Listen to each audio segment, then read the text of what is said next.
The Bible says in the beginning was the Word, and the Word was God, and the Word was with God.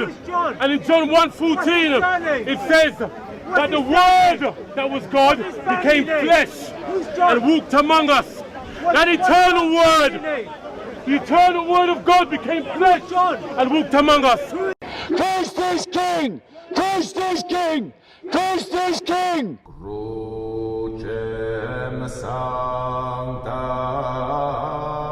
Let all that you do be done in love. A Christian, when they see their society collapsing around them, doesn't cower or run in fear. He doesn't stick his head in the sand and hope that it will all change and just go away and be all right. He doesn't throw up his hands and say all is lost. A true man, when he sees a challenge, he rises to the challenge. He digs deep within his own soul to find the strength to do what is necessary to meet the challenge in front of him. And this is what as Christians we are called to do.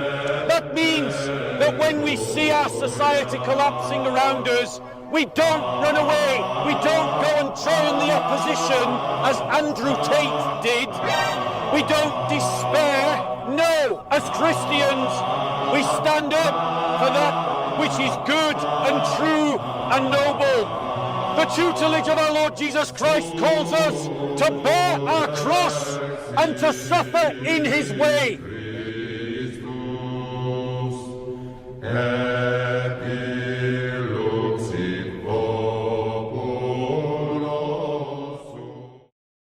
So this is the first problem of humanism, is that you state that human flourishing is the touchstone of the moral compass, but then when I ask you, well, what's a human then? Your touchstone becomes fudge. It melts under pressure. Because you're saying that people can identify as what they want. If they want to identify as a woman, they can identify as a woman. Right, great. So now tell me what a woman is so people can identify as it. They look like a woman. Someone could look like a woman. Doesn't change what their genetic code is. I could look like a monkey, but it doesn't make me a monkey. If you distinguish between sex and gender, why can't you define woman according to sex? Exactly. Rather than gender? Yep. You have whitewashed women from the history books. They now no longer exist as far as you're concerned. There's no such thing as a woman because you still can't tell me what a woman is. Liberal progressives always talk about tolerance. Let's have inclusivity. Let's live in a world in which people accept one another. But they are the least tolerant people in the world.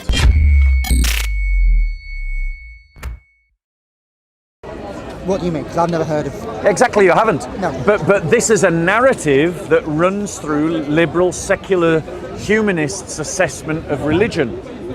The reality is, bro, Christianity abolished slavery multiple times. Did you know that? Not multiple. Yes, multiple times. Sorry, I mean, not yes, exactly. I'm not sure. Exactly. So in the mythology of liberal secularists about Christianity, they have this vision, this view that Christians practiced slavery for 1800 years or 1700 years, and then William Wilberforce came along and Abraham Lincoln, and then we abolished slavery. Not true at all. All the way through 2,000 years of Christian history, Christians consistently fought against slavery, consistently abolished slavery, and on multiple occasions made it illegal. The first time that it was abolished in these islands was in 1068. This is the judge's legal decision, right? No, it was 1068. No man can be free in England. So no man can be held a slave in England. 1068. It was the diet of the synod of, I forget which synod it was. Okay. Some town in England, obviously. But what I'll say about and William the Conqueror abolished the slave trade in England that was being practiced as a Saxon hangover. But clearly, I mean, it has to be abolished multiple times. That means it was brought back. Yes, because you brought it back. Well, I mean, if you're going to generalize, different times for different reasons, and this is the point of history. This is where it gets more complicated. Yeah, but my previous opponent just wanted to come out with sound bites, and he didn't want to do real historical conversation. I agree with that, and I do feel the level of history was slightly less than I was hoping for. Your educational and your openness to learning is far higher, so I'm able to do have a more nuanced conversation with you. But this is the bit I'm struggling with. Can I just point out to you, Yeah. the United States was founded as a liberal secular state. Okay. It practiced slavery. Yeah? Like, slavery was reintroduced in Europe because of Islam. When they occupied Spain and Portugal, they reintroduced slavery for 700 years so that Christians grew up in worlds in which slavery had been renormalized, and then Spanish Christians and Portuguese Christians started taking slaves again. And then when they were doing it, because of the economic success that it gave, liberal states, liberalizing states like England, like France, which was a French republic, a secular liberal republic, like America. 11th, 12th century, we're still talking. No, well, this is after that. We're talking Portuguese and Spanish started doing slavery 13th and 14th century. Okay. Western liberal slavery in America continued as a hangover of British colonialism. Yeah. The British did it because of the Spanish and the Portuguese. So, Yeah, so I can see where you're coming from. My problem with that is, I mean, we still did have slavery. I mean, we had slavery from Irish coming into the UK, or we took slaves from Ireland to the UK. Yes. There were slaves from the Vikings took slaves. Like, slavery existed in Europe at the very least. I appreciate you might not say Vikings, at least early Vikings definitely weren't Christian. yeah, exactly. Did over time. Exactly. So where Danelaw dominated, slavery was normalized. And if you grow up where slavery is everywhere, you think it's normal. Yeah. So But the point is I think that's a when cultural, not a religious fact. exactly, and this is the point that secular humanists never get, is that Christianity creates its own culture. Christianity, when we touch ourselves and build ourselves on the teachings of the apostles and the prophets, it creates a different kind of culture that leads to the abolition of slavery. But when that is pushed back against because it's renormalized through Islamic occupation or Danish pagan occupation, Christians have to relearn their Christianity. I mean, it sounds very weak, I suppose, that third of Christianity when you see slavery coming around and some of us think, oh, we're going to pick that up, that's a nice idea. Well, no, I think you see it elsewhere in the world. I think degeneracy is just a human condition, but the reality is Christianity consistently elevates.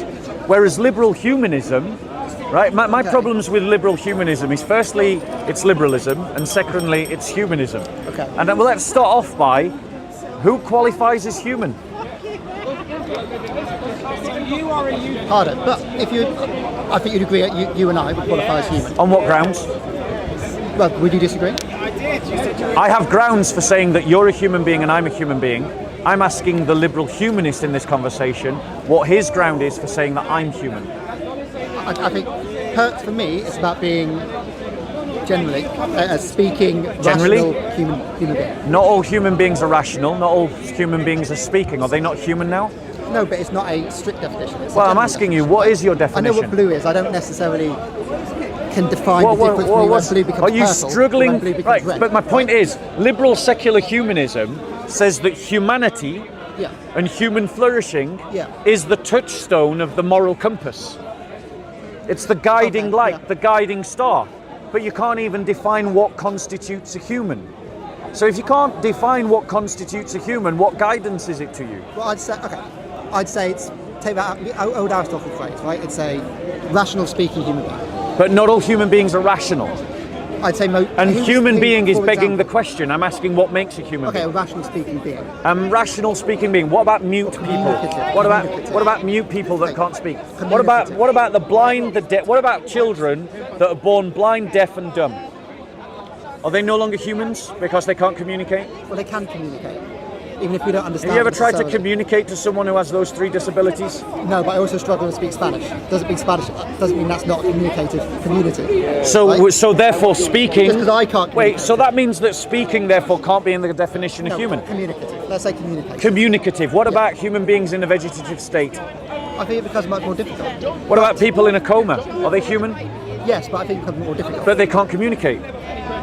This is why I think it's a general phrase. Right, Let me but give you Go one on. idea. Right. I've read the question. Define a game. Go on. Define a game. Go on. Well, you can't. That's the point.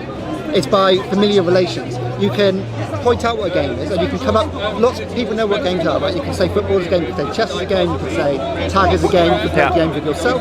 Usually you'd say you need someone else, but not all games are two players. Some games are one player, some games are zero player. But yeah, most general philosophers, academics understand. And you're comparing that to moral practice. Resemblance. And you're comparing that to moral. Yeah, you're comparing that. What we know as a human being. So we know what a human being is because first of all we're human beings because we're beings. Wait. You're begging the question again. I'm asking you for your definition of a human being, and you can't give it. Every attempt I don't think there's a strict one there. Every attempt that you've made to try and give a definition of a human being has failed when tested, because I found an exception to the rule that you've given.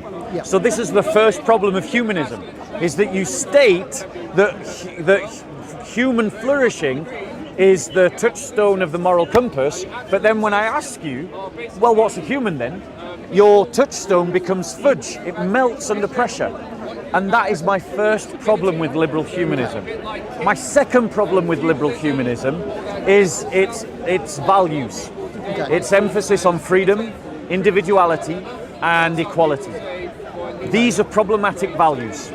Why are they problematic values? Because freedom doesn't exist, it's known by its absence. It's like the shadow. You know what a shadow is because it is the absence of light. You don't know what freedom is because you have it. You know what freedom is because you don't have it. And you have the sense of it because you don't have it. That's the first problem. Okay. And liberal humanism doesn't even establish real freedom, because I would argue that having multiplicities of choice is not what is really freedom. Real freedom is actually a category of knowledge. You must have the truth, and the truth will set you free. So choice has got nothing to do with freedom. Truth has everything to do with freedom. Equality, once again, based on what? Who gets what is the definition of equality? Because the reality is there's always winners and losers in every society. So what are we basing the idea of equality on? Liberals, classical liberals, not progressive liberals, say that it's equality under the law. Yeah. Classical liberals incidentally say that freedom is freedom from law, is law not created by religion. So it's freedom from religious law, which is incidentally how classical liberals define freedom. Okay. Yeah? Right? Now, so the reality is that equality we can't achieve, it doesn't work. Can we pick one? Let's pick one of those and then go with that. Okay, let's do equality. Equality. Does everyone equality under the law yeah, can't exist? It doesn't. Liberals can't create equality under the law because they can't define what a human is, and so there are always categories of what I would say are humans that don't have equality under the law. Case in point, abortion. Yeah. The mass murder of children. They are human beings, but they don't have the right to life that you have. If I blow you up in a vacuum or pour acid on you, I'll be arrested, and rightly so. But if you do that to the fetus inside of a womb, it's totally fine. Okay. If I chop you up with big incisors and cut off your legs and cut off your arms and suck out your brain with a hoover, that's a crime, and rightly so. Yeah. It's barbaric. But if I do it to a 7-month-old child where the mother wants an abortion, that's not murder. Okay, firstly, I think you're right. If you get 100 people in a room, you get 101 opinions of what freedom is, what equality is. Yeah. That doesn't mean it doesn't exist, right? In the same way, or it doesn't mean it can't exist. You can't have equality under the law. So define for me freedom then. Disagree. Define for me freedom. I think you've done quite a good job of it. It's freedom from, so it's freedom from what? Overbearing. It's freedom from external control or external interference. Yeah. And I think there's an element of it which is freedom to self-actualize. Okay. I think there's an element of that to it as well. I also think it's a political concept, and therefore by nature it's something you can discuss and debate and argue about in a way that you can't with what is a camera, what is a chair, which are much more concrete, right? But that's the point of political concepts, right? We debate it. What is democracy is a bigger question. So the point is, right? But the point is, if you have a game, right, and the rules of this game keep changing, then the reality is that you don't have a game with rules. If you're just able, football has rules, right? If you agree, football has rules. But the rules are changing, right? Yeah. So VAR. Right. So Do you agree with VAR? I have no idea what that is. I don't like football.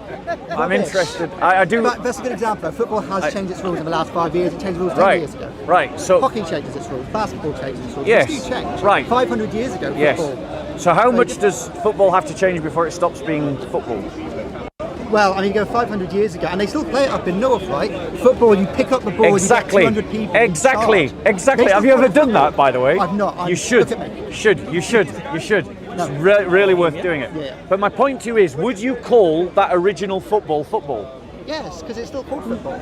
But it is still called football. It If you is got, not what, recognised. Three games in the country. It would not. every year It would it's still not. being It would played. not qualify in the FA. It wouldn't qualify. In the Exactly. FA. But the FA. Exactly.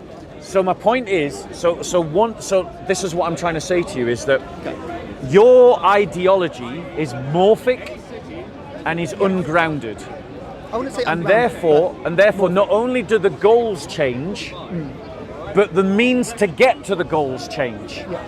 And this for me is problematic. Okay. By comparison, Can I come in there? yeah, of course. Let's go back a bit when we talk about slavery again. Yeah. Obviously, some Christians, you were very much something Franciscans, we've heard something all the way to well before. Some Christians said it should be abolished. Some Christians did avidly defend it and avidly were for it.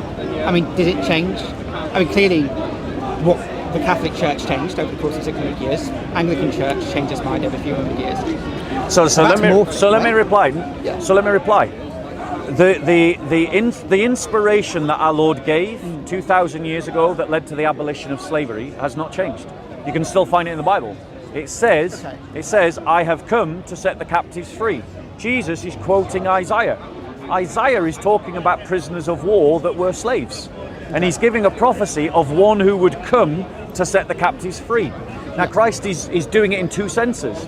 He's doing it in the meta sense, which is the meta sense is this idea that Christ is setting us free from sin. He's setting us free from being captives to sin through the knowledge of the truth, which is Him, a knowledge of Him, because He is the truth. Right? But the logical outflowing of that is that you seek to set slaves free. And that's why saints, even in the Roman period, were setting slaves free. And as Christians meditated and studied on this, it inspired them to set slaves free. Not all Christians did meditate and study it. Not all Christians did saturate themselves in it. But every now and then in history, Christian history, you get this touchstone where Christians think about slavery and what Christ did for the slaves of sin, and go, hey, we need to set slaves free, and that happens again and again and again and again and again and again through human history. Liberalism and humanism can't give us that. Liberalism can't give us abolitionism. Liberalism didn't give us abolitionism. Liberalism can't give us abolitionism. Liberalism could also, in 500 years, go back to the idea of slavery being a good thing again.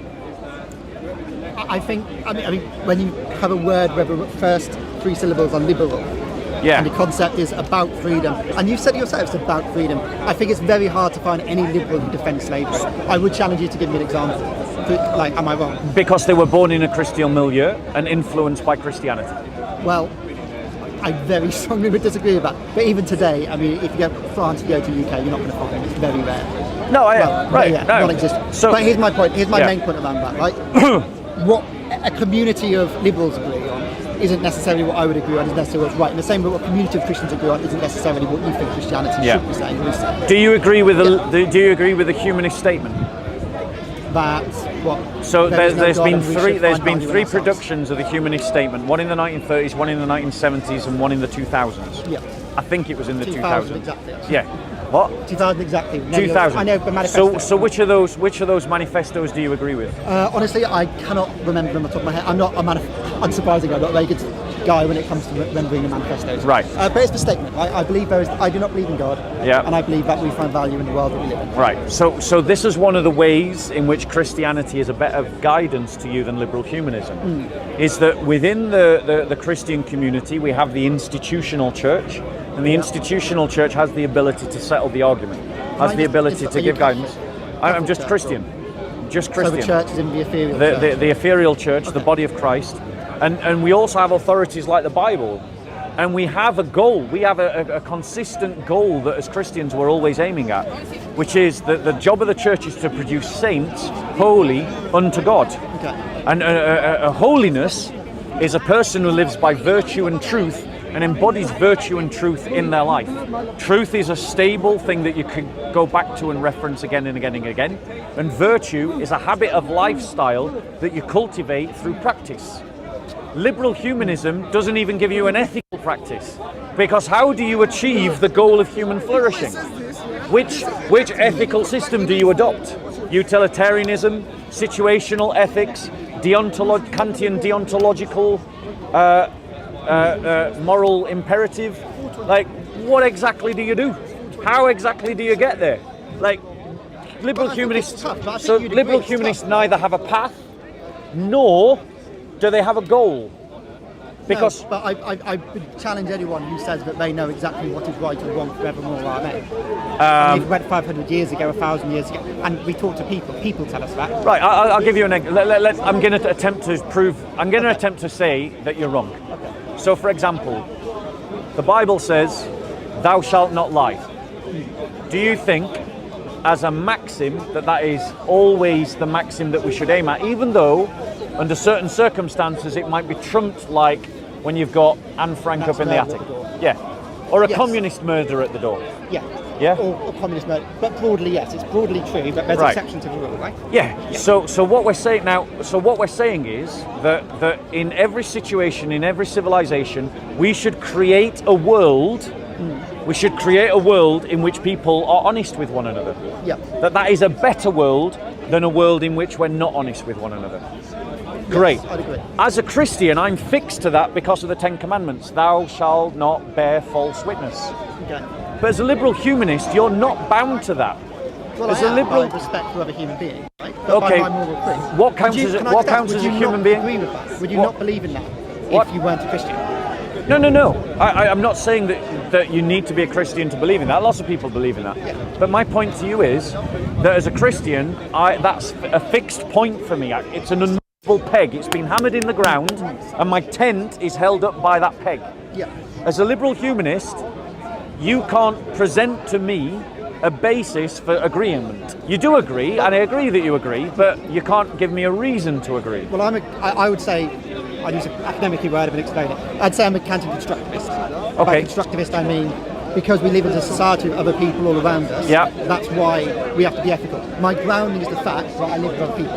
Right. And I think that's a very firm foundation. Because I don't. Hold think on one that's second. I'd also say, and I'm saving. Would you agree? Would you agree that we live in I know what you're talking about. Yeah. Would you agree that there are competing individuals and competing communities in this island? Yes. And would you agree that one of the ways that a human being can flourish is through gaining an advantage over other people? Probably not, honestly, no. Advantage. When you say yes. advantage. So for instance, if I'm a human being pursuing my own flourishing as an individual, and I'm selling a car, and if I can get you to buy this car, I'm going to flourish. But the way that I need to sell you this car is to lie to you. By your understanding of this ethical system of pursuing one's own flourishing, my lying to you advances my own flourishing even though it doesn't advance yours. I see where you're coming from. No, because... Go on. Just monetary benefit, you'd agree monetary benefit is not the same as, or monetary improvement is not the same as moral improvement. I agree.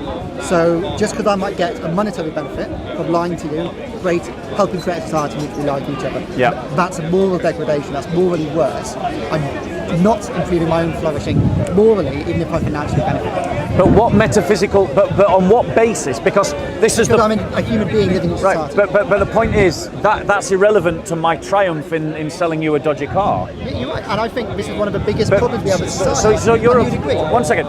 You're appealing to an idea. The idea is that by me not doing a right action, I'm degenerating morally. Yeah. But that is a metaphysical claim. That is a claim that is not established in the natural world. As a liberal secular humanist, you have no basis for metaphysics. There is no ought. You can't get from an is to an ought. You can't go from a description to a prescription. And what you're doing why is do you think that, sorry? right, because deciding that to say that there is moral degeneracy assumes a moral compass, assumes morality, assumes values, assumes the idea that moving towards that direction, whatever it is a morally good thing. But all of these are supernaturalistic claims. They are not naturalistic claims.Ey're not empirically proven. Show me the value. Give me the empirical evidence for the value. Do you think, well, aesthetics, for example, things can look beautiful or look ugly. Yeah. I don't need to believe in God to believe that. I hope you would agree at least that much. That's not But a human physical beings find thing. different things ugly. Some people look at Christian art and think it's ugly. Some people look at Christian art and think it's beautiful. I go to the modern Tate gallery and I just want to rip half the pictures off the wall because I think they're a waste of space.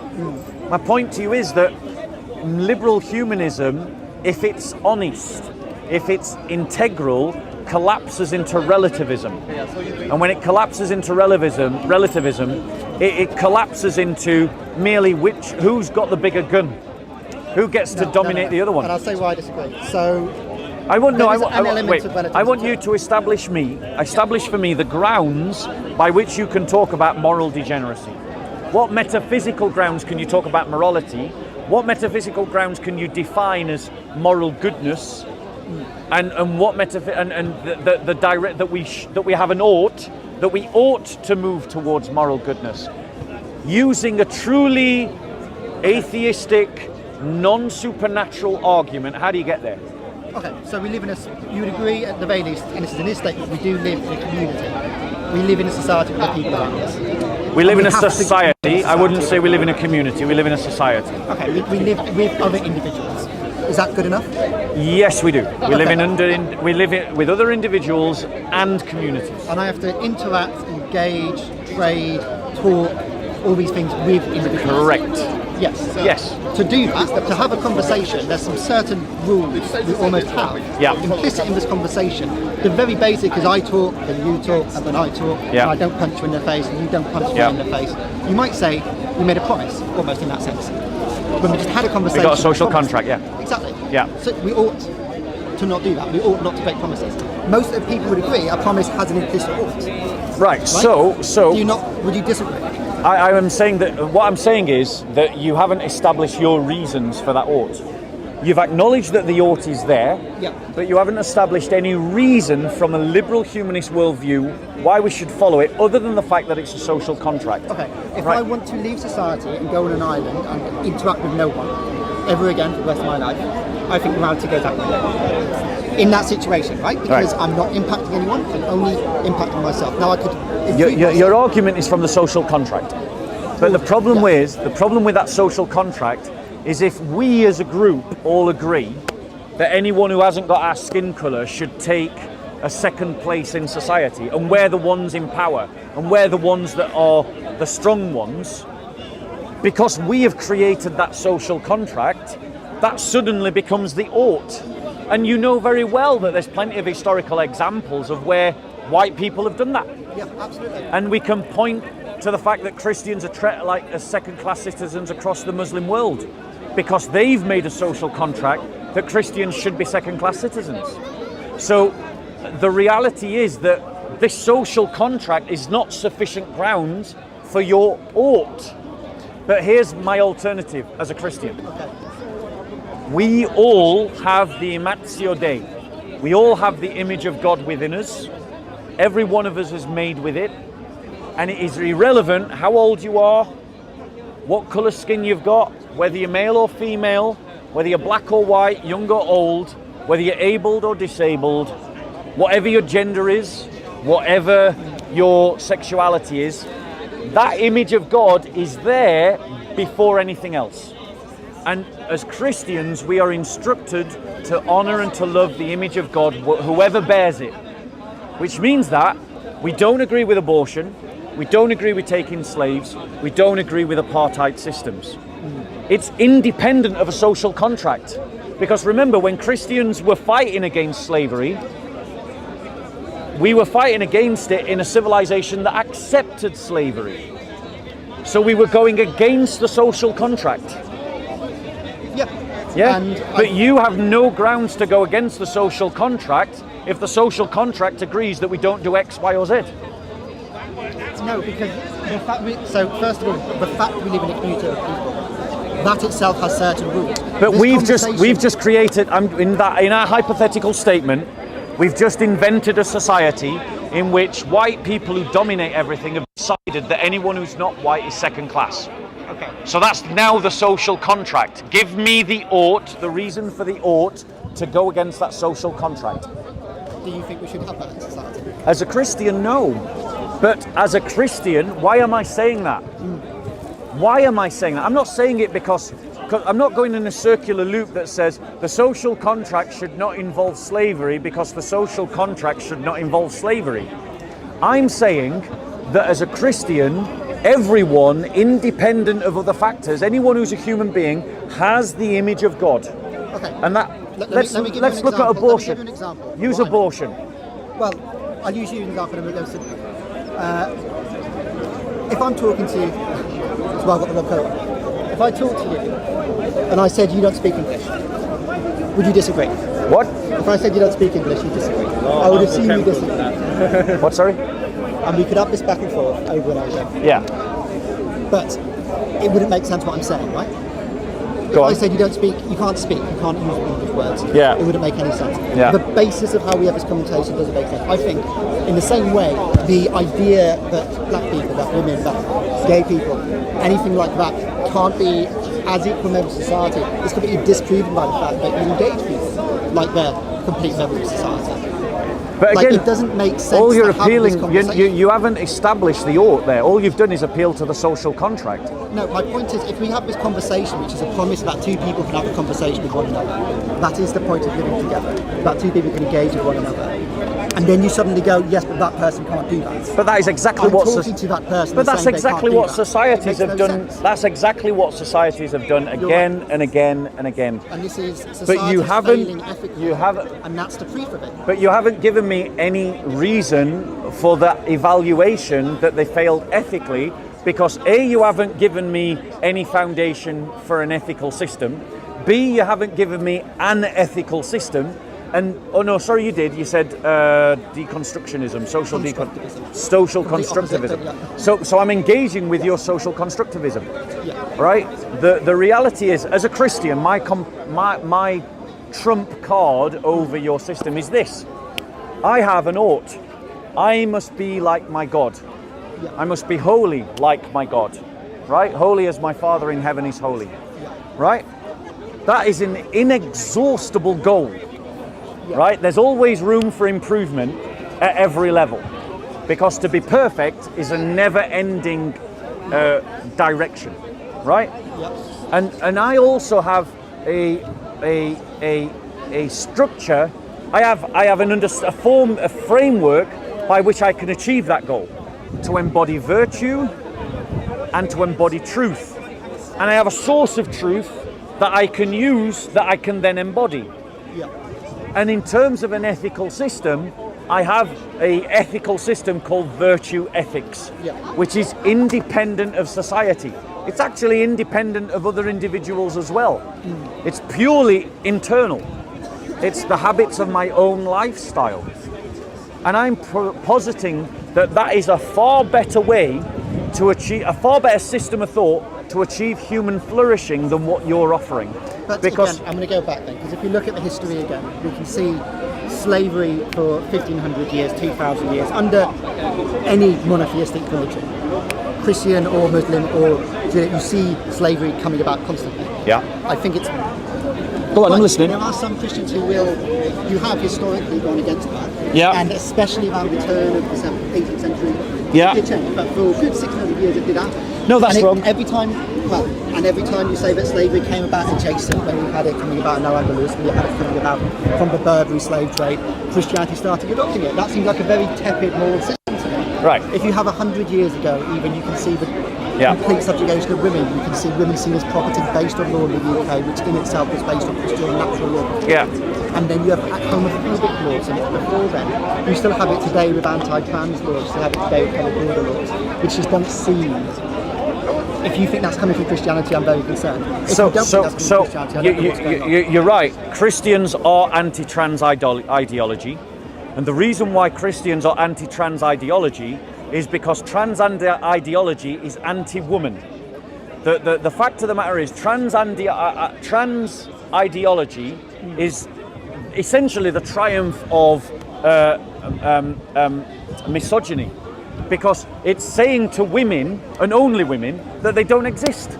That actually women are a non-thing, that are not identifiable, and that actually they should share space that they won through their own efforts to establish greater equality, that they should now sacrifice that in sport, safe spaces, in terms of in prison or in toilets or in housing shelters. If liberalism, so now I'm identifying you, and correct me if I'm wrong, are you a liberal progressive since you're pro-trans? I just say centrist liberal. But no, right, my point of this is... Are you pro-trans? Are you pro-trans? Are you pro-trans ideology? I don't know what that means. Okay, are you in favour? Are you in favour of giving to trans women all the rights of women? All the rights of women? Yes. For example? I think that's a pretty clear statement. All the rights, yes, not necessarily rights of women. There's nothing vague about but not necessarily access to so all your liberal progressive thought. Nice, man. Bob. God bless you. God bless you. I'll give you something, bro. Your liberal progressive thought has made you anti-woman. I don't think you are anti-woman. In what way? In that you deny women their natural rights.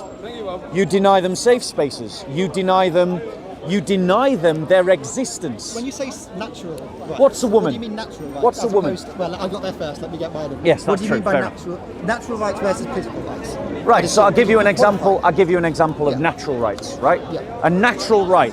Women are the weaker sex. It's pure fact. It's pure fact, bro. And actually, trans ideology has proven to us inconclusively that women are the weaker sex, because an average male athlete who's mid-ranking in his own field says that he's transgender, goes into the woman's field and suddenly arrives at the top immediately because of denser bones, because of more muscle mass, and so one of the natural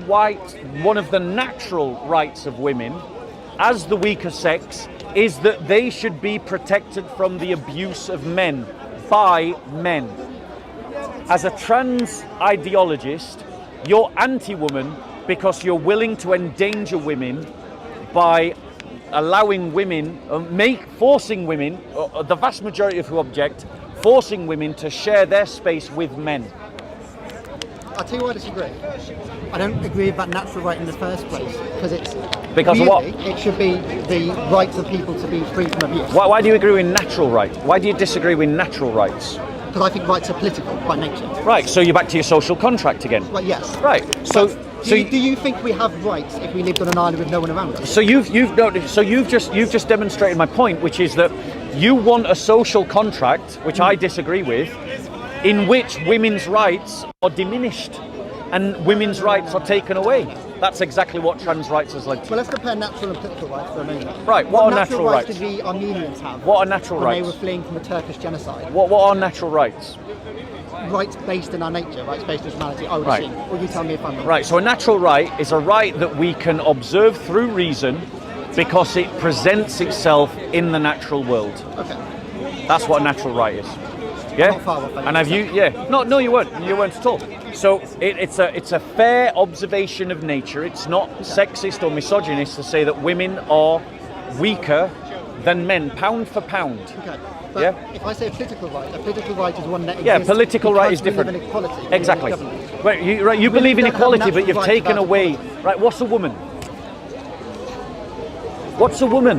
Sorry, I can see you probably getting the same thing. I think someone's sex and their identity. And when you said trans people should have the same rights of all women. No, they should have the same rights as all people. Yes, exactly. And so if you're talking about the difference between men and women, when it comes to sports, I think trans people should have all rights as people to identify as whatever they want to. But when it comes to sports, that's when you're bringing into the physical difference between men and women, and that is where a trans person's identity and their sex becomes different, because trans people may identify as something, that they weren't born as. So not everyone has gone through a surgery, not everyone goes through a transition, not everyone goes through hormones changing. So you can't really identify, this person is transitioned enough to compete with people that were born as females, and this person has gone through enough to compete with other females. I think, maybe a different category. It's kind of a muddled subject. So, sorry, what is the category of woman? What is a woman? What defines a woman?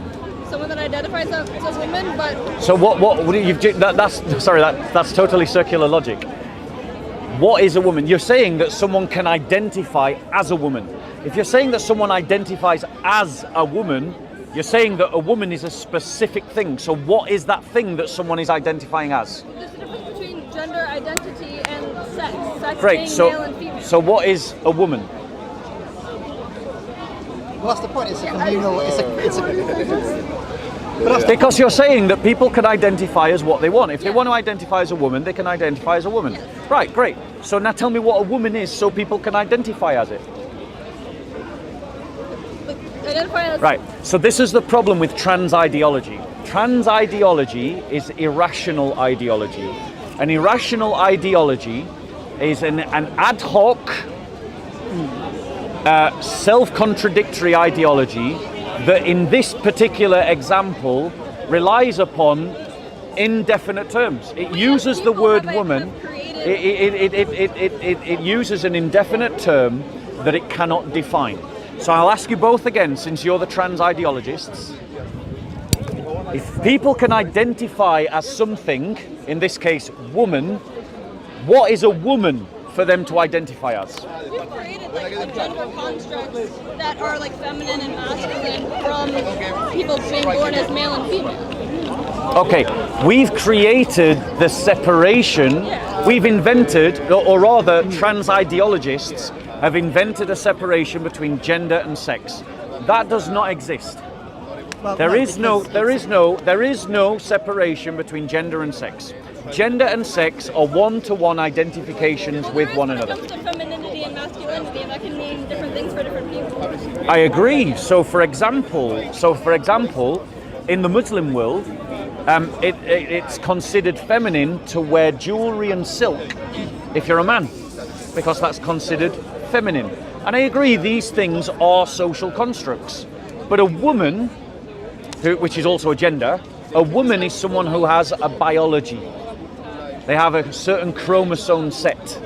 And that chromosome set gives them physical, mental, emotional, biological infrastructure that is different and identifiably different from a man. What about intersex people, or throughout history there have been religions like Native American people where there's it's called the Two-Spirit, right? So intersexed, you're talking about biological intersex? Yes, as well as... Okay, so biological intersects are no more normative than any other human mutation. There are children that are born, Siamese twins we used to call them, I think they're called joint twins. That doesn't define what is normal for humanity. You don't say that because a human being is born in this Siamese twin state, that therefore that now needs to be normalized. That's not normal. That is a genetic mutation. That is a genetic chromosome mistake in the development. It's abnormal. So intersex is abnormal. And the thing about trans ideology is it's trying to normalize that which is abnormal, and it's trying to convince the world that that which is false is true, which is another problem with liberalism. I think you're going from this to that a little bit, but still. Can I just ask you, can you define what you think woman is? How would you define? Yeah, a woman. Now, I might embarrass myself with the genetic makeup, but if my memory serves correctly, yeah, it's X and Y chromosome makes up a woman. So no one. Or is it X and X? Is it X and X? Yeah, yeah, you're right. I knew I was going to get it the wrong way. So it's X and X that makes up a woman, and it's X and Y that makes up a man. So no one knew what a woman was before the 1950s and genetics became a field. No, actually, loads of people knew what a woman was. So In fact, everybody knew what a woman was. Linnaeus, Newton, I don't think Jesus Christ knew about fucking XX and XY. They didn't need to. You know why? Did they know what woman was? Yeah, shall I tell you why they didn't know? Because we didn't have trans nonsense. We've got trans nonsense now, and trans nonsense has obfuscated and conflated what a woman is. The Romans understood. As identified by the fact that I've virgin asked women you to identify what a woman is, and you can't. Well, it's a self-identity thing. That's my No, it point. isn't. It's Yes, a genetic thing. Well, it's a genetic thing, then no one knew about it before genetics. So this is People knew not what true. water was before No, we knew what no. knew People are pushing. No, that's just not true. If you go through history, people knew what men and women were in history. Why? You're saying it's purely physical. No, not at all. Well, yeah, it's purely biological. But the fact is, the confusion has emerged out of liberal progressive thought that has indoctrinated people very successfully through media, through education, has indoctrinated people to actually contradict what they see with their eyes. You're identifiably a woman. You're identifiably a man. You're identifiably a woman because of your genetics. You're identifiably a man because of your genetics. And the fact that liberal progressive ideologues mutilate little girls and chop them up in a way that is irreversible and chemically castrate them because they are ideological fanatics, and use chemicals to try and change the balance of chemistry inside the human body so that a woman starts presenting as a man and a man starts presenting as a woman, is a sign, a proof to the fact that your whole ideology is built on lies and requires lies to be maintained. I think we disagree with chemical castration the same way you disagree with chemical castration in the 1950s and 80s. Actually, you can't speak for all humanists, for one, because humanism is individualistic. You can't speak for all Christians. I can speak for all Christians because Christians use a religious authority that is outside of the individual, and it's not about what the masses think or what any one individual thinks. It's about what the authority says, and the authority says God created them male and female. Question: do you define your religious authority by following the Bible or following a specific church, or like based on what your group of people believes? Both. Or your individual? Both. So historical Christianity has always been the church's use and interpretation of the Bible. Okay, so what about, why would you say your individual code is... It's not my individual code. That's the first thing. Okay, you following the Bible, why is that like more justifiable than someone's individual code? Right, great question.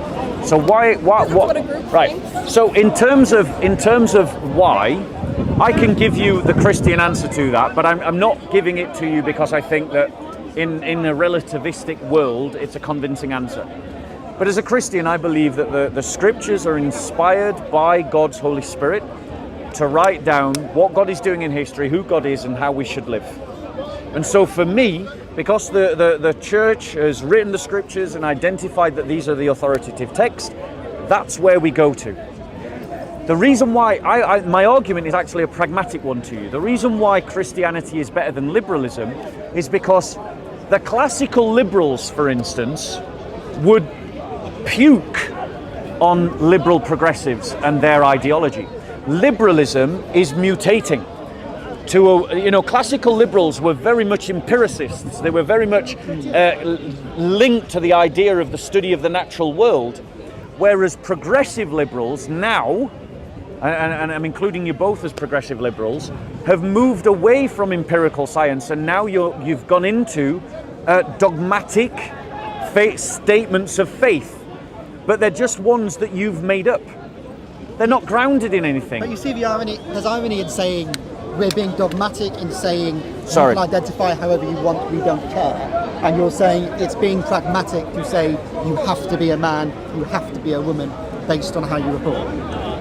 Ignoring whether you're right or wrong. Sorry. When are you going to leave? Later tonight, this evening. This evening. I'll if you're between 6 and 7. Yeah, go on. But I mean, this is the main point, right? I mean, you even say you can identify someone as a man, you identify someone as a woman, and that might be different to how someone actually is biologically. No, it's no different. If It's no someone different. if someone looks like a woman, they are definitely a woman. if they are born a woman, they're a woman. If they are born a man, they are a man. Okay, but if they look like a woman, someone can look like a woman and be a man. Doesn't Do you change agree? what their genetic code is. But you agree, so you agree, right? Someone can look like a woman. It's not a trick question. Someone can look like a woman, but be a man. Someone can look like a man and be a woman. Yeah, that's right. But So but why does it looking, matter? I could look like a monkey, but it doesn't make me a monkey. Like that, you can buy really good costumes. Like, have you seen the Cadbury's advert of the drummer, the ape drummer? Or am I showing my age? Where he goes do do do do do do do do. Yeah, like from right. Yeah. He looked like a convincing ape. Like, just because someone looks like something doesn't mean that they are something. That's absolutely fine. Right. So just because someone looks like a woman doesn't mean that they are a woman. Agree. To be a woman. Agree that gender expression and gender identity are different? No, that is exactly the opposite of what I'm saying. Gender expression has nothing to do with gender identity. But you just said that. Gender and sex. Gender and sex. Gender and sex are just synonyms. You can use them interchangeably. Wait, so you're saying gender expression and sex can be two different things? I am saying that you can look like something, but that doesn't mean what you are. I'm saying that just because you identify as a woman, dress like a woman, present yourself like a woman, does not make you a woman. That is what I am saying, and that's very clear. Do you think we should suddenly, if someone, because you say gender and sex, I won't use those words. If someone performs as a woman, do you define those words? Okay, If someone performs let me as a ask you woman this question. And says they're a woman. Are you a doctor? No. Right, I want you both to do a thought experiment with me. Right?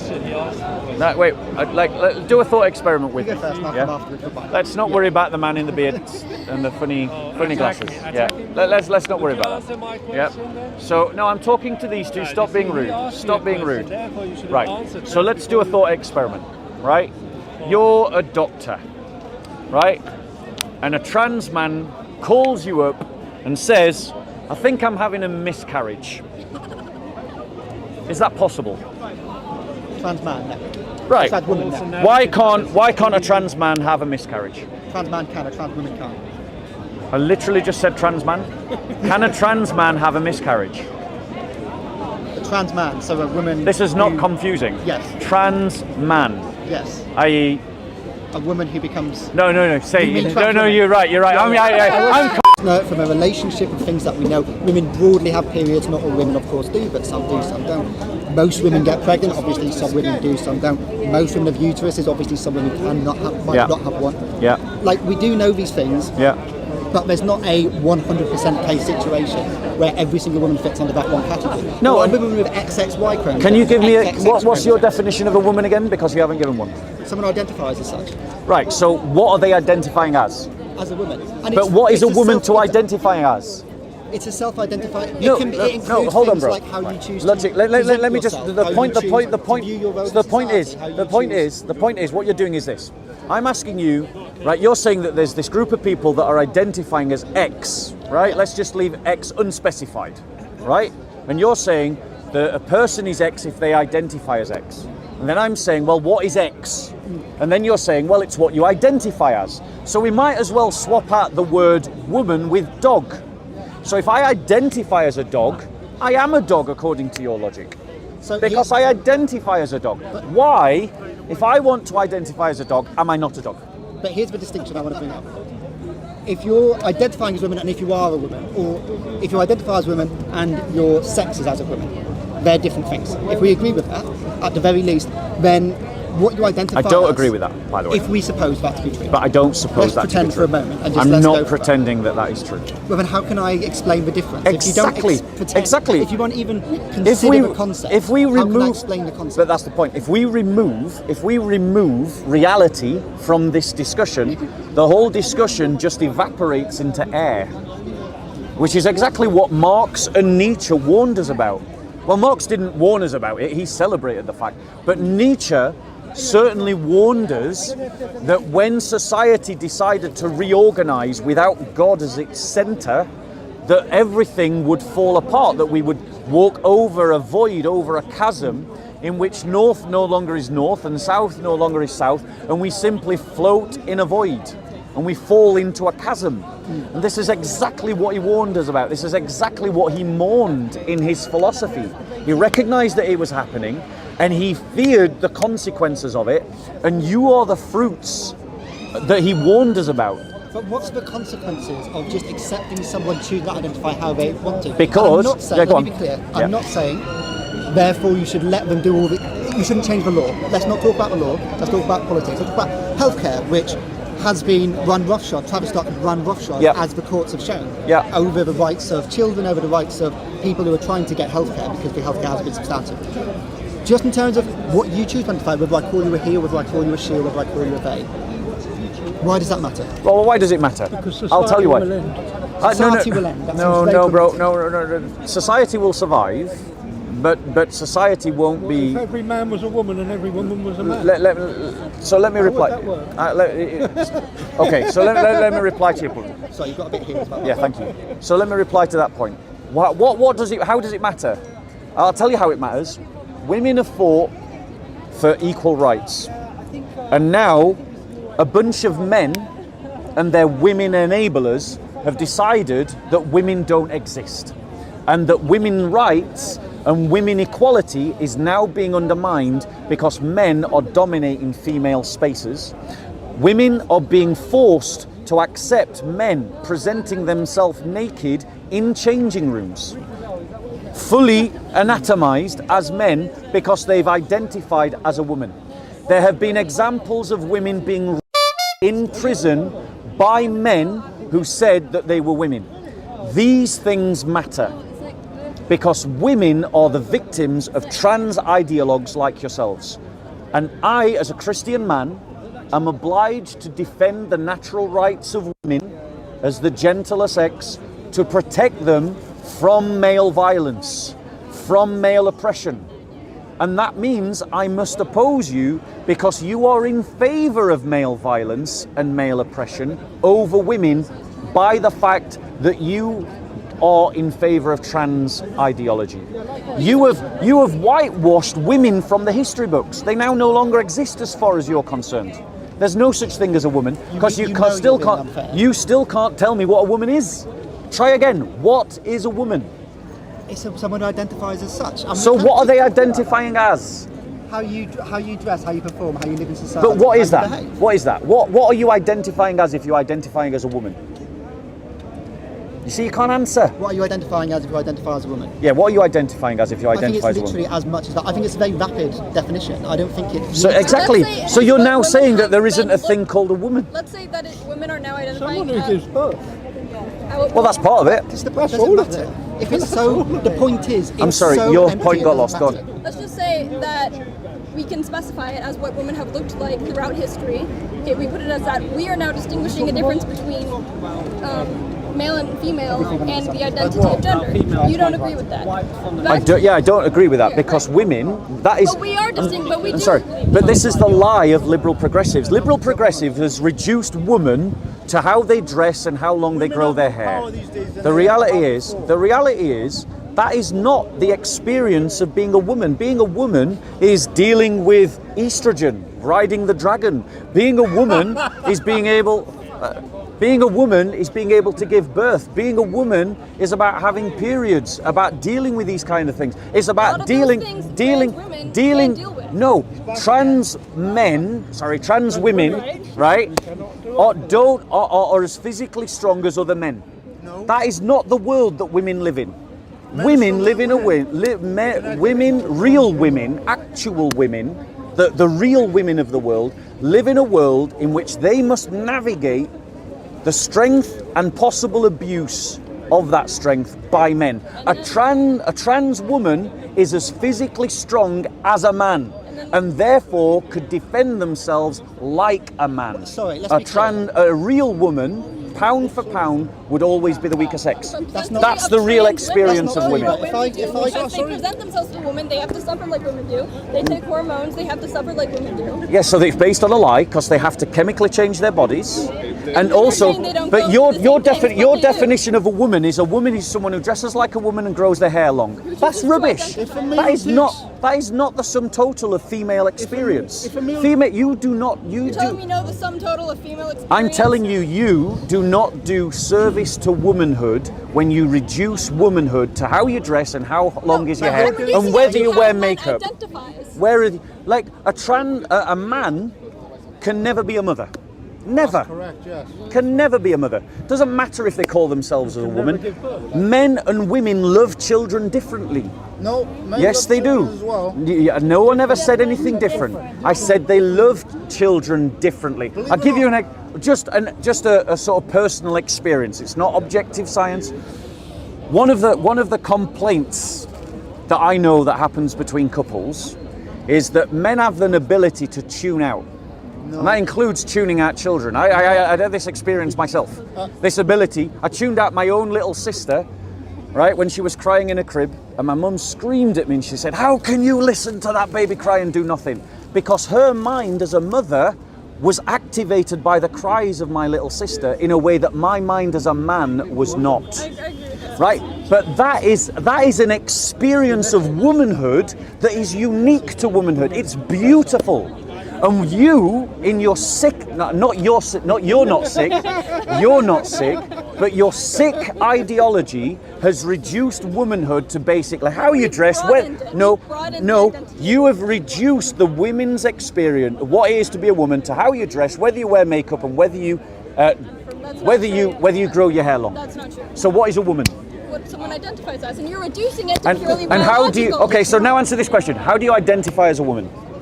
Personally, I was born as a woman. No, I'm not asking you how you We're asking me identify. identify. How does someone? criteria. How does someone identify as a woman according to your ideology? They say they identify as women. And how And they do? Criteria. And Go on. they choose to represent themselves however they want. So how do they represent themselves as a woman? How they present themselves however they want to. So- and they say so that how do they're they- a woman. so if someone- It tends to be that they choose to present themselves in a feminine manner. But a So lot and of- how do they but a lot present of- themselves in a feminine If I manner? dress as a dog, am I a dog? Yeah, we've already done that argument. We've already done that argument. We've already done that argument. But plenty of people that were born as women choose to dress I know- in a I- masculine manner. so And they notice- get misgendered even though they identify as women and they present themselves looking masculine. They're like, no, So I it's still am a about woman. how they appear, isn't it? No. Yeah. That's exactly the argument you've just made. No. You've just made it's how they present themselves. How they choose to Political identify thing what they done The by whole government distinction, scare- the whole to- distinction to that forget progressives what make the war and the stuff that's between actually going gender on. and sex is that they say gender is a social construct based upon presentation. And thus they say that if you decide to dress in a long flowing dress and grow your hair long and wear makeup, and you decide to present yourself in a feminine way with long nails, that therefore, and there you call yourself a woman, because you have presented yourself that way, you are a woman. So in other words, progressive ideology has reduced womanhood to simply how you present.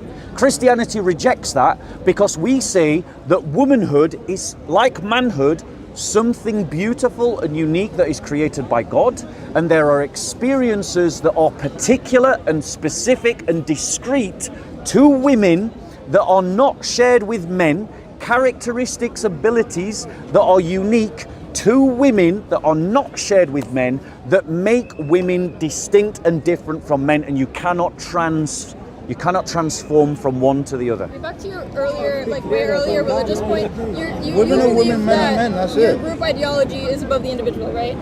One of my criticisms of liberalism is that it fetishizes the individual, yes. Right, so, but does your group's ideology recognize other religions, other people's beliefs outside of your group? Of course it does. Right, okay.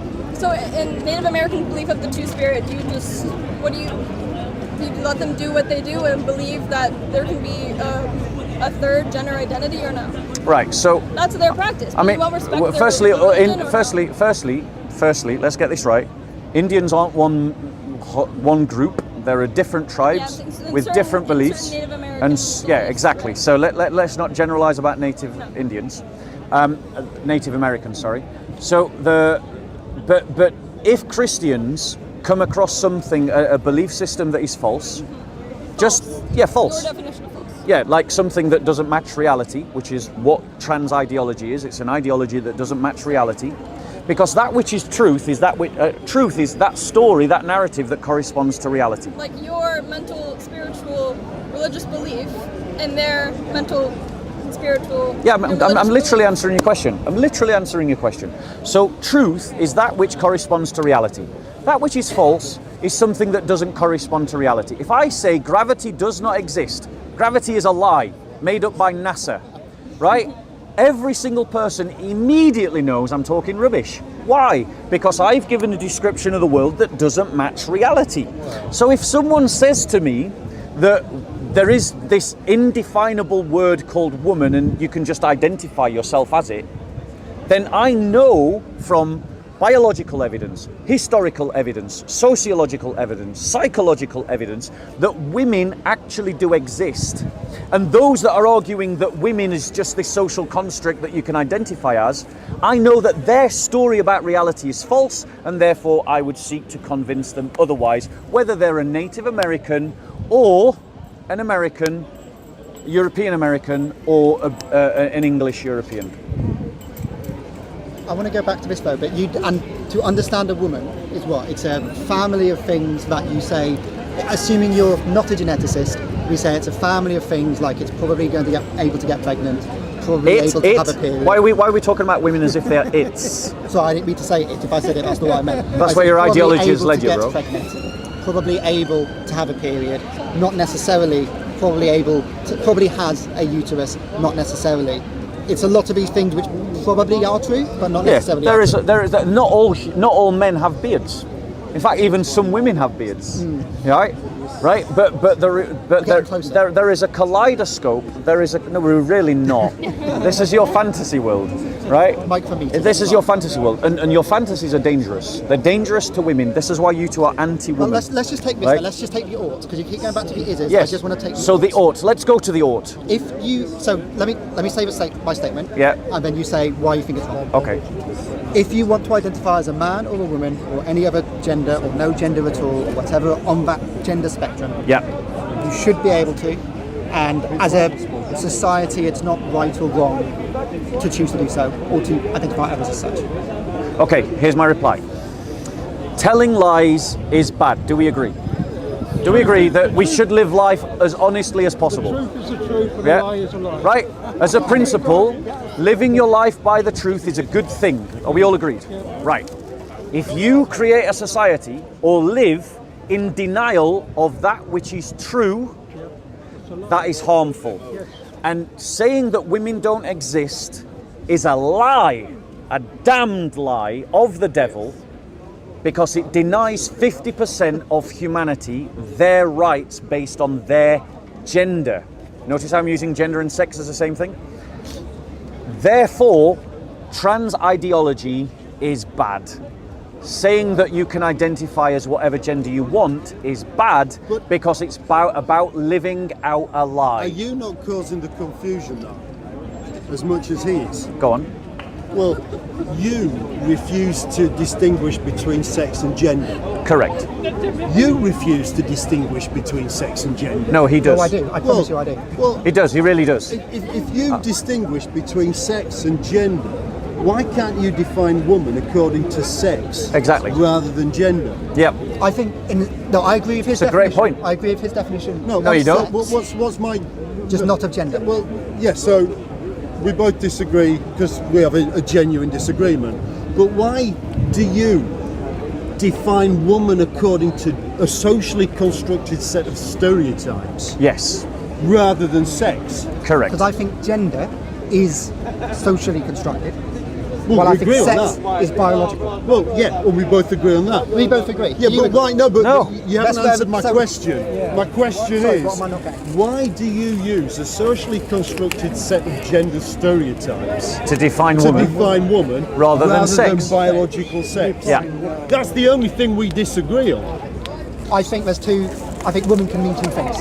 Does that answer your question? Women can mean two things. Well, there's women in the sense of sex and there's women in the sense of gender. Okay. No, there's women in sense of sex, and that's it.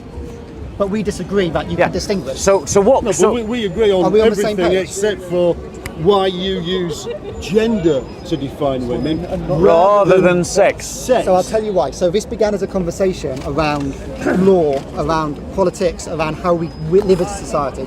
And how we live as a society, we should talk about we should use the social construct of the word. We should use gender as a social construct. And the point I'm making... I know, shocking, right? Shocking, right? If you want to identify as a man, I'm all right, thank you. How are you? no skirt off my back. Doesn't matter. I'll give you a card. And I think it's a fair It point. matters to other people. It does. And I think it's a fair point to say we live in a we have to say- Excuse me, sir. Women's Excuse sports. me. Excuse me, sir. Please. We were having a conversation. okay, So let's be clear, right? Let's be clear, right? This is the problem with liberalism. The root of this problem emerges from liberalism's emphasis on the individual. The idea that the individual should be autonomous over everything.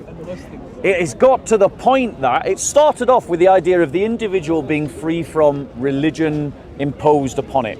But it's got to the point now where individualism should be free from reality.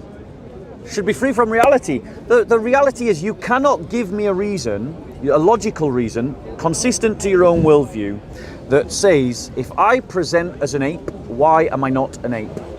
You can't give me a logic. If you are willing to say that woman doesn't mean anything and it's just how you present, then we can say that there's a difference between being a primate and being an ape, because we're both primates, but we're not apes.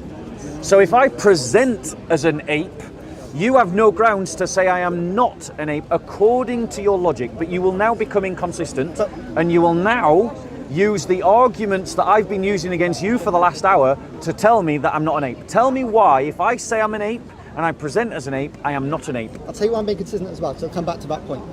Politically speaking, socially speaking, if you want to identify as an ape, no skirt off my back, there's many thick people in the world, that's absolutely fine. And we shouldn't have a government or we shouldn't have a political society That's not my question. that tries to regulate it. That's not my question. It's just not true. So you think it's it not should? True, So you think? but you are free to believe that. So That's what's good about. Why is liberalism. it? Well, hold on one second. Did you see what you just did there? You just said, if I want to identify as an ape, it's not true. Did you see you did that? So I've just said to you that men that say that they identify as a woman, well, it's not true that they are women. But then you say, no, that's not fair. Well, now explain to me why is if I present as an ape, that I am not an ape, that is not true. But when a man presents as a woman, that it is true that they are a woman. Because one, it is a double standard, you're right. Because one is a social construct. And we had this conversation, we know what a social one is construct a social, is. So how, wait. You're saying one is a social construct. So how is an ape not a social construct? Because when we talk about ape, no one's talking about ape as a gender. Separate species. Wait, it's a separate species. Yeah. Women are a separate gender. Thank you. Different sex. They're separate. But the reason we have separated men and women in society is because it's a gender role that was placed on women throughout history. No, it's a gender role that emerges out of the fact that men and women are biologically different. Yes. Okay. Now that has often, for a huge amount of human history, been abused by men. And women have been the victims of men's violence and men's abuse of their biological strength, right? There's no doubt about that in history, right? But that itself, those abuses emerge out of biological differences. You're trying to tell me that biological differences aren't real because you have unfixed your ideology from the real world. Can I just clarify, from your worldview though? As a Christian. You're saying that there's social norms that have been created from what you see as biological reality. There are social norms, yes, there are social norms that are created by societies. Okay. So there's the biological facts of being a woman, Yes. and then there's social norms that come from being a woman. Or there's a yes. distinction there, right? Yes, there is, yes. So there's the social side of it, Yep. let's call that gender hypothetically, and then there's the biological side of it, we can call it sex hypothetically. Yeah. That's how I'm using those words. You can use the words that. I'm not going to use words that way. Okay. That's, I think, really important though, because I think when we talk about social constructs, Yep. we're talking about how we live together as a society, we talk about politics, we talk about laws about that restrict our freedom to behave in certain ways. Again, we saw in the 20s in Germany, not going in the darker period later, but in the 20s in Germany, we saw trans rights in burlesque shows and so on getting restricted and limited. We see that today. We see in America, we see trans rights being restricted and limited in ridiculous ways. We see trans rights being made into, and someone talked about conspiracy theory a moment ago, this is my personal pet peeve. I think trans rights has become a sort of fetish. It's become a sort of effigy that we're trying to burn when there are real it's problems a fetish we of deal with as progressives. society. It's a fetish of progressives. All I'm saying is let people do what they want. But you don't, though. And we regulate. You don't, though. We You regulate. no, Not you based don't, on though. gender, but Hold on one based on second. fact. Hold on one second. That's exactly what progressives aren't doing. Because if I misgender someone, progressives will prosecute me. Do you Right? think we One should do second. One second. That is what progressives are doing. You mentioned a bit of a contradiction. You said, Yeah. let them do whatever you want, but regulate them. But by you regulating them, you're not letting them do whatever Exactly. Don't regulate You're them. setting Don't. limits. Right. Don't regulate. So he ends up So you in don't anarchy. believe in any kind of boundaries or No, limits. you Yeah. regulate for things other than based on other than gender. But can We're I talking about point? Hold on abuse. one second. You don't Hold on one regulate second. based Hold on one on second. whether a man or We woman is all abused. know You why regulate Jordan. based We on all know abuse. we all know why Jordan Peterson became famous, because Canada tried to introduce a law of compelled speech, when you had to use the pronouns that someone said, these are my pronouns. And we've now got to a point whereas if you misgender someone, as if such a thing were possible, if you misgender someone, you can lose your job, you could be prosecuted for a hate crime. Liberal progressives always talk about tolerance. Let's have inclusivity. Let's live in a world in which people accept one another. But they are the least tolerant people in the world. Accept my religion. They are the most bigoted people in the world. They are the most fanatical people in the world. Progressivism is a religion. It is a this world religion. And it is pushed by fanatics who are intolerant, who want to take away your rights, who want to take away your freedom, who want to force you to accept their dogmas. And all of you must oppose these progressives.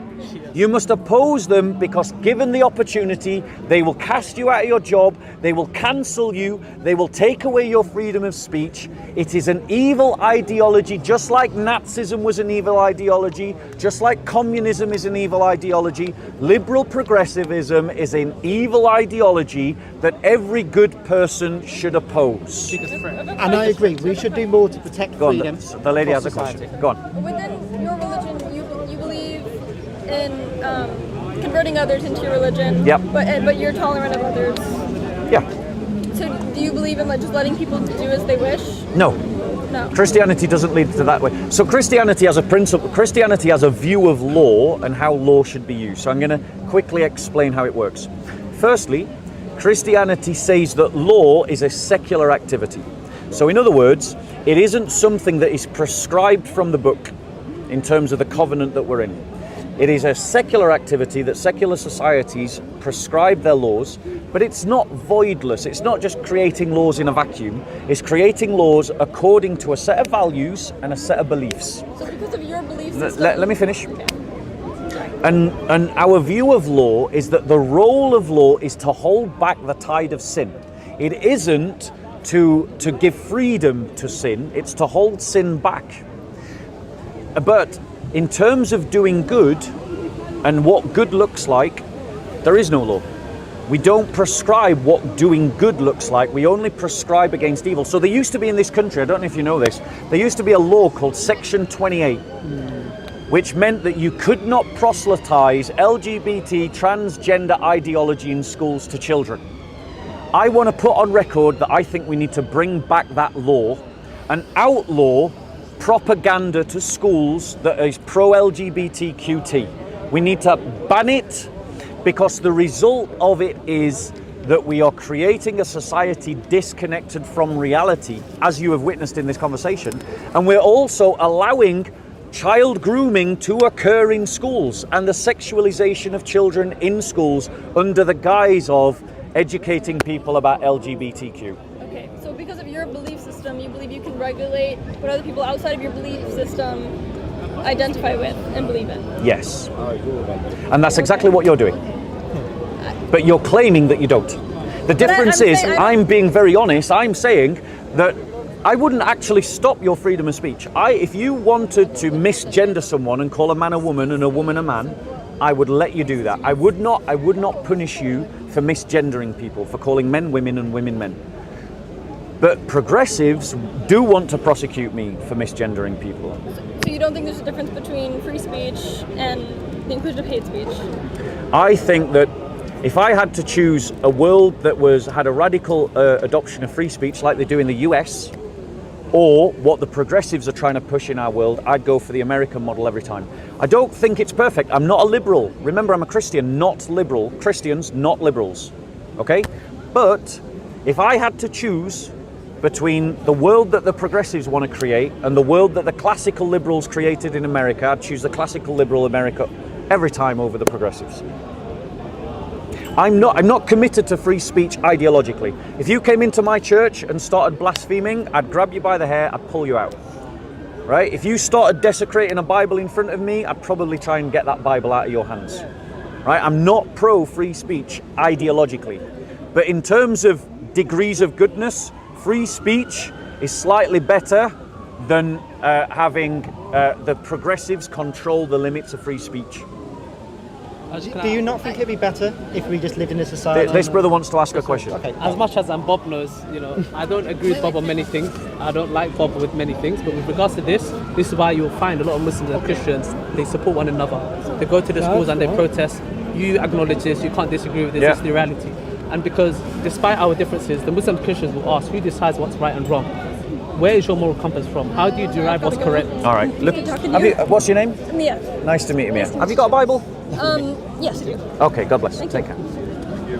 Yeah. That's a fair question, right? Who decides what's right and wrong? We've kind of covered that earlier in the conversation. What did he say?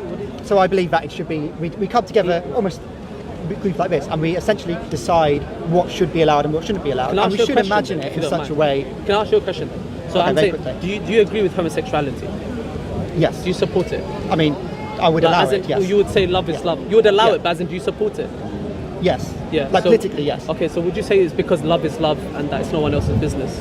Because it's no one else's business, yeah. Yeah. And because love is love, it doesn't matter? Or? I don't think it matters hugely that love is love, but I think it's because it's no one's business what people do in the privacy of their own home. Okay. Except it doesn't harm other people. One second. The reality is that up until developments like things like the NHS, there were social consequences to the practice of homosexuality. The reality is that the spread of syphilis and the spread of other sexual diseases was rampant amongst homosexuals. Absolutely. Syphilis But it was rampant. It was if you go to a gum clinic in the UK and you look at the adverts for gum clinics in the UK, they are directed mainly to the homosexual community. Why? Because of the proclivity. Because of the proclivity. When you combine the male sex drive with sexual diseases, you get the spread of sexual diseases. That's just a fact. I think a large part who suffered most. I think a large part. Let me finish because you had your point. Per capita. One second. I'll end on a question. Per capita, which sexuality per capita suffered most from the HIV virus? Men. Which kind of men? Gay men. Absolutely. And AIDS. And I think one of the biggest reasons, sorry. one of the biggest problems of that was things like Section 28, which massively reduced education in the UK and similar laws in the US about how to practice safe gay sex. And I think this is one of the problems of when religion gets involved in government. It's when churches start trying to use morality to try and influence what we should or shouldn't do. Now, I think it's important as well, because let's go back as well. Let's talk about because we thought HIV specifically, but in general, I think it's important to have free speech is symmetric information. It's about knowing what the other person is. If you've got HIV and you're not telling me, that's a big problem. And that's part of freedom of speech. It's knowing about what's the situation, what is fact. So it's that equality of conversation. If you're standing up on a 12-foot pedestal, I'm not going to talk to you. I know some people here do. But it makes it much harder to have an equal conversation. I think this is much better, right? Because we can have an equal conversation. Can I just add one point? So I think the difference here is this. We, especially I'm speaking from a Muslim perspective, I think you might actually agree with this. We believe in the concept prevention is better than cure, right? We set the boundaries, we prevent it from happening in the first place, rather than allowing it to happen and having to deal with the mess. This is why, and we ask this question again, who decides what is morally correct or incorrect? When you say, okay, yeah, love is love, homosexual should be allowed, then by that logic, if love is love, then do you agree with incest? Do you agree with the mother? No, but I don't believe in. Pedophilia? No, but I'm saying, would you agree? No, because it's not No, consenting but in the. Wait, I think they are consenting individuals. Yeah. What They're happens? consenting. If a What mother happens? One consents second. to No, hold on her one son, second. do you No, agree? wait. Now I've you're got going it. to see One second, the real one crux second. of the issue. Calm here. down. Yeah. Right.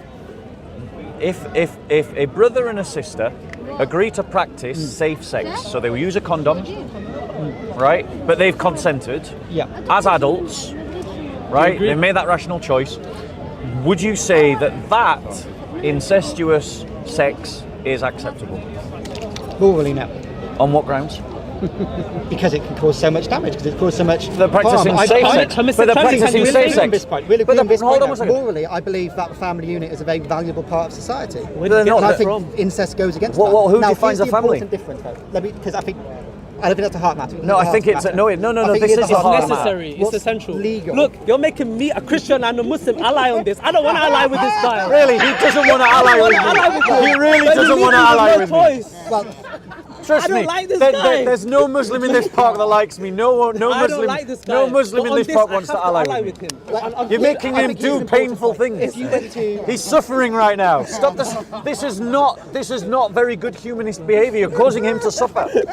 No. he's free to leave, he's free to have a All conversation. jokes That's the benefit. aside, but this is why I would say, on what basis do you derive your moral grounds from? You're saying morally, but where's it from? As in, you just make your own subjective morals? That's exactly what he's doing. Personally, I think it's about upbringing, I think it's intuition, I think it's There's emotion, I think it's influences. lots of things. You acknowledge there's But influences I there. also think I'm not On what basis can you say? I'm not 100% certain. Wait 1 second. On what basis can you say love is love, homosexual sex is fine, but incestuous safe sex is bad? Personally, Yeah. because I think the family unit's important. I think it degenerates the family. Right. unit. Wait. Well, what's a family unit? The family you grew up. Is it two men and their children? It's the people you grow up with. What about one man and four wives? What about In some countries, what about yes. what about? So my point is, because you're wait. I was just saying a minute. No, hold on 1 second. Because no, wait 1 second. Wait 1 second. Because your whole argument is based on the idea of social contractualism. Yeah. So if society agrees Yeah. that homosexual safe sex is fine, that's good. If society agrees that one man and four women is good, then that's good. So what happens if society agrees that safe sex between a brother and sister is good? Why is it that suddenly you are taking umbrage at the fact of society coming to the social contract that incestuous sex is okay? So I think you're conflating two things, and that's why I think this is a problem. Go on, explain how. I think there's what's right or wrong ethically. I do one that I think is relatively simple. I think gambling, doing it is bad for you. I think it's doing it's bad for others. lying It's wrong. Morally, it's wrong. lying wrong. Lying is wrong. People shouldn't be in prison. People shouldn't be put in prison if they've told a white lie. People shouldn't be put in prison for gambling. People shouldn't be put in prison necessarily for doing something ethically wrong. That's why I think the difference. I agree. Would you imprison people for being homosexual or committing I homosexual need acts? to pray. All right. Yeah, we'll hear. What's your name, bro? Rayan. Rayan. Let's stop. Let's We'll stop. talk later. All right. No worries, Rayan. Right. So my point to you is, you haven't. At no point in this conversation do I feel you've assailed any of my criticisms of liberal secular humanism. And at no point in this entire conversation do I feel that you have actually delivered any sort of criticism of the Christian worldview. Now, to be fair, I suspect that you never intended to, you never wanted to, and that's why you haven't, so that's fine. But the point is, in your defense of your ethical argument is based on social contractualism. Political argument. Right. And I want to keep bringing this point back up again. It's a political argument, but the point is, if society agrees that incestuous sex is okay, I mean, remember, society once believed it was okay to have apartheids. Society once believed that it was okay to enslave people. Society still tragically believes that it's okay to abort your children. Society, German society believed that we needed to wipe out all the Jews. Societies come up with different rules all the time. If your argument is purely, well, it's just what society agrees amongst itself, then it is quite possible in a hypothetical world that society could come to the conclusion, well, if two free individuals practicing safe sex who are brother and sister decide to have sex, then, well, it's their own business. Love is love. It's what they're doing in their own home. It doesn't impact anyone. Yeah. But in the Christian faith, I have a reason to say that that's wrong. Our brothers In the and Christian sisters, faith, that happens in the Bible. it's actually it's spoken against. But, so this is my problem when you say things like that as well. Yeah. You say in the Christian faith. Yes. Many slavers thought the same things 500 years ago. Can we talk about that? Yeah, go for it. So do you know what the Slaver's Bible is? Not off the top of my head now. Right. So this shows you just how anti-slavery the Bible is. When the American slave owners gave Bibles, because they felt this compulsion to convert the slaves. Yeah. But when they gave them a Bible, they actually edited out entire sections of the Bible because they feared if they gave them an unrevised, unedited Bible, that it would inspire the slaves to seek their own freedom. Are you talking about If you read the book of Exodus, it's one of the greatest anti-slavery tracts ever. When Hernan Cortez went to Mexico, Yeah. he didn't go there going, I'm going to mislead people on the Christian faith. He said, I am going to raise these people up or kill them by their droves because if they are not Christian, they are not human. Yes, and As is Ayatollah Khomeini. okay, great. Iran Now at the do this. moment Now says, do this. if you are Now not do human- this. Now do this. Show me in the Bible where his actions are justified in the new covenant.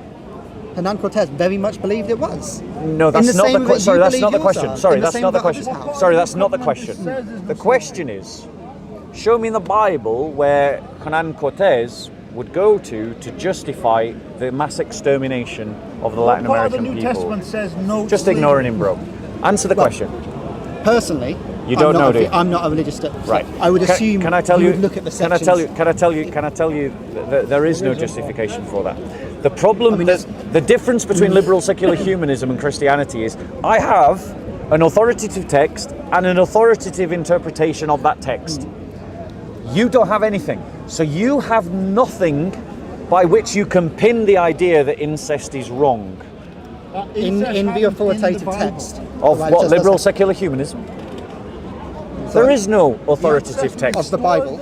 Yeah, we're talking about. I'm pointing out not to you. thinking there is. I mean, there is. I think you would agree. In the Old Testament, there is stories of genocide of the Right. Canaanites. There So, are stories yes. of slavery. So, now, yes, sorry, let me go on. finish. Yeah, my yeah, point. go on. Now, I'm not saying whether that's right or wrong because I'm not a theologian. I'm not as well studied as you are on that subject. Because I'm thinking about things in terms of politics. I'm thinking about how we run a society, not how I believe individually.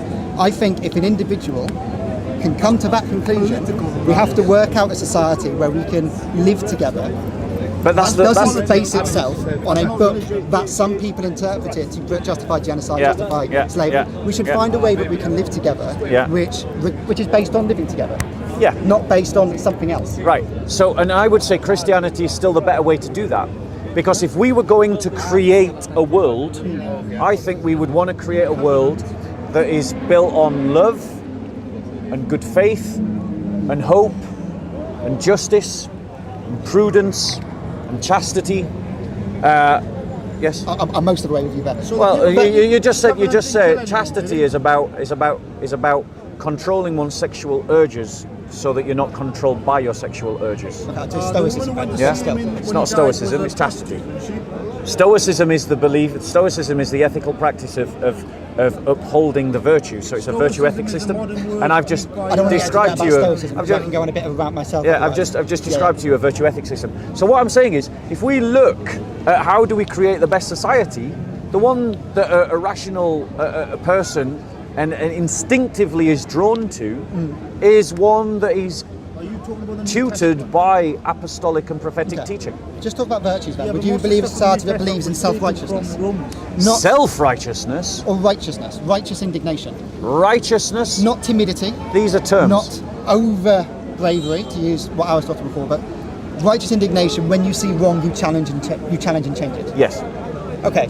Do you agree that some people's understanding of what's right and wrong would differ to yours? And Yes. if we created society based on that as a key pillar, Yes. that virtue, we run into trouble.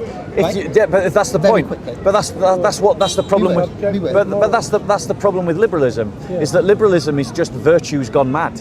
Well, It's here's the vigil. problem. It's But liberal. you No, would be- the the problem. The church problem is with distinct, liberalism. has- is a plurality. The problem with liberalism is that it's virtues gone mad. Virtues aren't in a vacuum in the Christian worldview. They are pegged in by certain beliefs and certain values.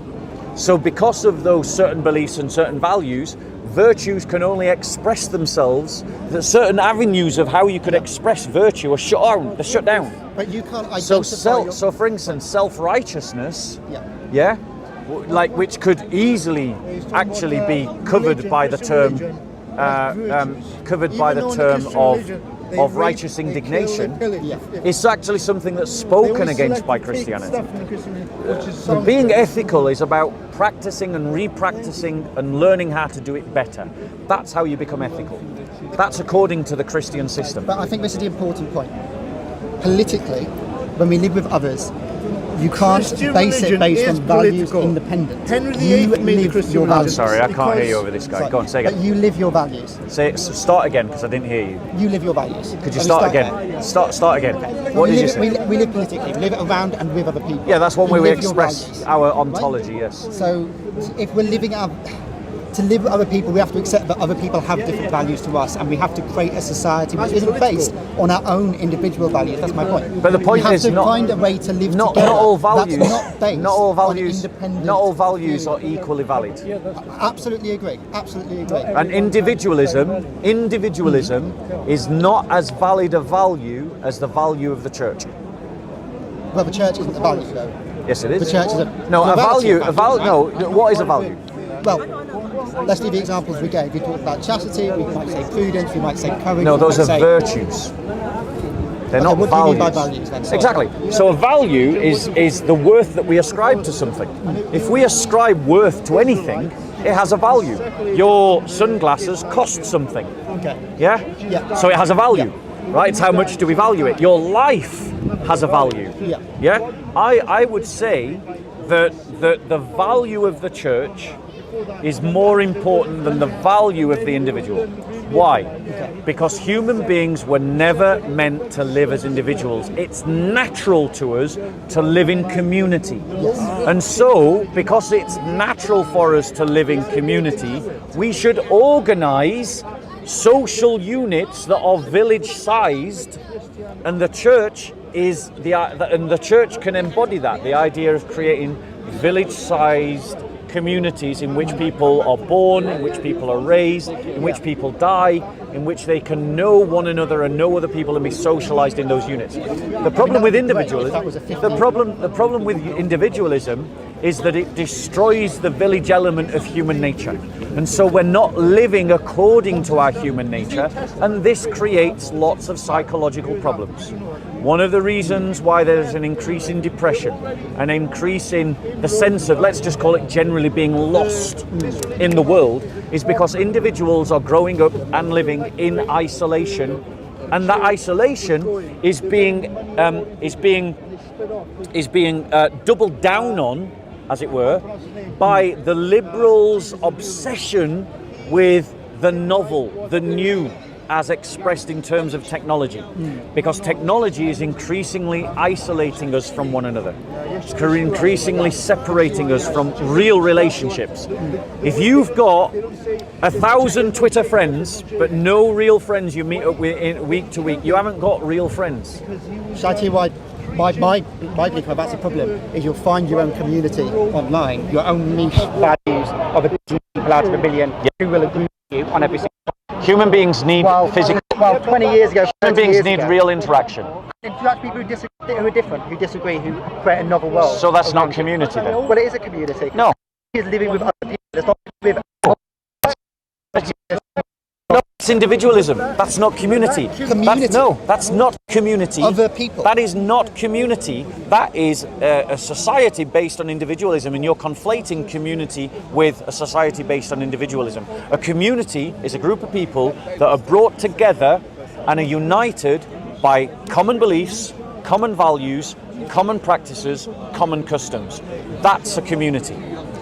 That has to be the lowest bar, and this is where I think it's not the lowest. It's the highest. It's the highest. Lowest bar. That should be set as low as possible. No, that's the optimum. But to make government work, you Go need on. it to be as unless we start going back into a village of 50 people. And if I live with you and you live with me, and you need a higher authority than us to make those rules. Amen. Who knows about higher authority says? The church. The church. Yeah. Who's the church? The church is the people of God. So not me. Yes, that's correct. That's correct. That's monarchical dictatorship at this point. That's why I'm so against it. It should be together, coming together. Using the word church. No, there can definitely be communities outside of the church. There can be other forms of community. Yes, absolutely. So, for example, like Jewish kibbutz, that would be an example of community. Without any religion involved. It's community versus individual. Well, that's the problem. And community without any other power. No, because it doesn't work. Is my neighbourhood watch a community? Tell us why. I would say it's an association. Because everyone's rules are then subjective. I think you're getting so pedantic. No, I'm really not. An association is a group of people that unite over a common cause. A community is something that are united in a common cause, but they share values, beliefs, customs and traditions and a history. An association can exist inside of a community, or it can exist independent of community, and a neighbourhood watch is an example of an association independent, possibly independent, of a community. But you could also have a neighbourhood watch from within a community as well. Okay. So, brother, I want to start wrapping this up. So that's fair enough. No, it's good talking to Bob, isn't it? Yeah. Steve, nice to meet you. Bob. Nice to meet you, Steve. Have you got a Bible, Steve? I do not. I'd like to give you a gift. Go on, why not? I feel like you've had enough no's today. So, here's my gift to you. I pray that you read it, and I pray that you consider our conversation as you read it, because this built a successful civilization. It was inspirational to a successful civilization, and the further we've moved away from its teachings, the worse things have gotten in Western civilization. Profoundly disagree, but yeah, I think you're surprised. You look after yourself. Well done, God bless. Have Take a care. good day. Yes. Came to me and Peace be, God bro. bless you. Thank you so much. Your work. Thank I was you. just wondering, do you talk sometimes to the guy that has the Quran stand and say takes a Quran? I try and talk to them from time to time, but they've got to the point now where they just run away It's from just it. because, I mean, all he wants to talk about is history. Yeah. To try to disprove the Bible. Yeah. And when, obviously you know more about history than me, Yeah. but when he actually talks about the Bible, he has no arguments. And when I ask him a question, he couldn't answer me. Ask him if Jesus was Muslim, how come the concept of heaven and Jesus' concept of heaven one is spiritual, one is about having virgins, and then he couldn't answer. Brother, you know the best thing you can do when you see a Quran stall is ignore it. But but since you've taken the Quran, can I just suggest you chuck it away? It's not worth keeping this, right? And what you've done by going up to that Quran stall and taking this Quran is anyone else who watched you now may be encouraged to do the same as you. So you've actually helped them by doing that. So can I encourage you to go back and just put it back on the stand and then leave? Yeah? Because that is the best thing to do when you see a Quran stand is don't go there, don't talk to them. That's not a Quran. Yeah. Well, that's true. It's an English translation. Yeah, it's not. So they're not even giving you a Quran. So, brother, what you've done by taking this Quran is you've encouraged other people to take the Quran. My advice to you is either chuck it away or just put it back on the stand. Yeah, I'll probably chuck it since you say something, but I won't keep it. Thanks for the advice. All right. God bless you, Rob. God bless you. Take care. Oh, I'll send you an email. Brother, I have thousands of emails. There's too many people. I try to respond to between 40 and 50 emails a week. Oh wow, that's a lot of emails. But like I get obviously more than 40 or 50 emails a week. Yeah, do you do any courses on theology? Yeah, yes, I do a discipleship and apologetics course on a Monday evening via Zoom. Via Zoom? Is it on your website? On my blog, you can apply to enter into that course, and then I'll let you in. Yeah, I'm quite interested on the whole apologetics. So drop us an email, say that you want to join the group, and I'll bring you into the group. Okay. God bless. Thank you very Peace much. be with you. Get rid of that book. God bless you. God bless. Take care.